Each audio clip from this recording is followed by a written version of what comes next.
Apa sih yang dimaksud dengan Structural Equation Modeling atau model persamaan struktural? Model ini biasa disingkat dengan SEM, S-E-M. Model ini adalah model persamaan statistika yang mempelajari hubungan antar variabel. Model SEM biasanya terdiri dari beberapa persamaan dan ada banyak variabel dalam satu model. SEM dalam teknik analisis multivariat menggunakan dua teknik, yaitu teknik interdependensi dan dependensi. Persamaan dalam SEM dibangun berdasarkan teori, dan dari teori juga dapat membentuk hubungan antar variabel. Dan melalui teori juga dapat menunjukkan bahwa satu variabel dengan variabel lainnya tidak berhubungan.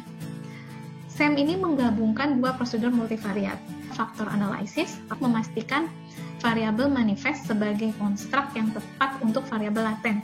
Jadi, untuk itu sebelum kita melakukan pengolahan data SEM, ya, kita akan melakukan uji faktor analisis dulu, ya. Kemudian yang kedua, regression analysis, jadi menganalisis hubungan antar variabel laten. Pada tahap inilah, pada tahap regression analysis lah, nanti akan dilakukan yang namanya uji hipotesis untuk membuktikan apakah satu variabel dengan variabel lainnya berhubungan, mempengaruhi atau tidak. Konvensi SEM. Dalam konvensi SEM ada dikenal yang namanya observed variable atau variabel terukur. Kita sebut nama lainnya adalah variabel manifest. Artinya, data pada variabel ini dapat dicari dengan instrumen penelitian, misalnya survei, ya. Jadi, variabel manifest ini merupakan variabel indikator yang membentuk variabel laten. Variabel manifest digambarkan dalam bentuk segi empat atau bujur sangkap. Jadi, bentuknya persegi, ya. Kemudian yang kedua, ada yang namanya unobserved variable atau variabel yang tidak terukur. Nah, ini disebut juga sebagai faktor atau konstruk. Variabel ini disebut namanya latent variable atau variabel laten. Jadi, variabel laten ini dibentuk melalui variabel manifest. Datanya tidak diperoleh dari lapangan karena dia merupakan variabel bentukan, ya. Jadi bukan diperoleh kalau yang tadi kan variabel manifest itu kita bisa memperoleh datanya melalui data lapangan. Kalau yang ini dia unobserved atau tidak terukur, belum ada datanya di awal. Gitu. Variabel laten ini digambarkan dalam bentuk oval atau elips. Nah, saya akan lihatkan ya kenapa sih ada yang namanya observed dan unobserved variable.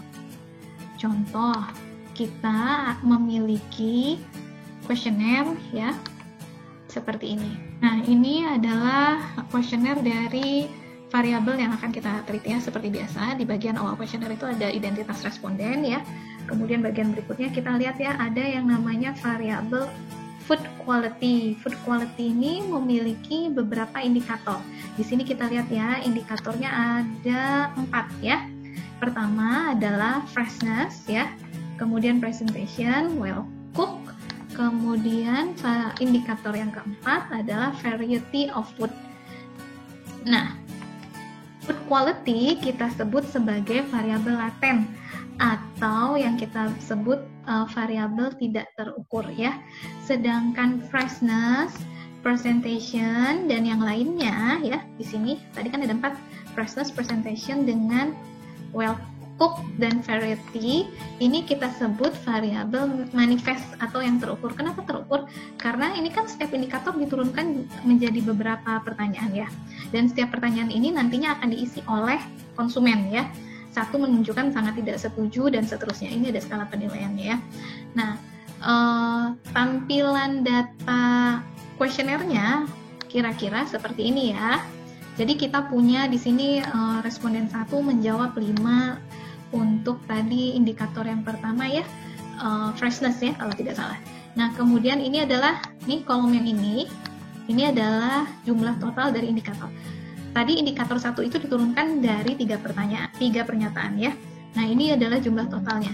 Demikian juga sama yang ini ya. Yang ini jumlah total indikator yang kedua, ini jumlah total indikator yang ketiga, dan ini indikator yang keempat ya.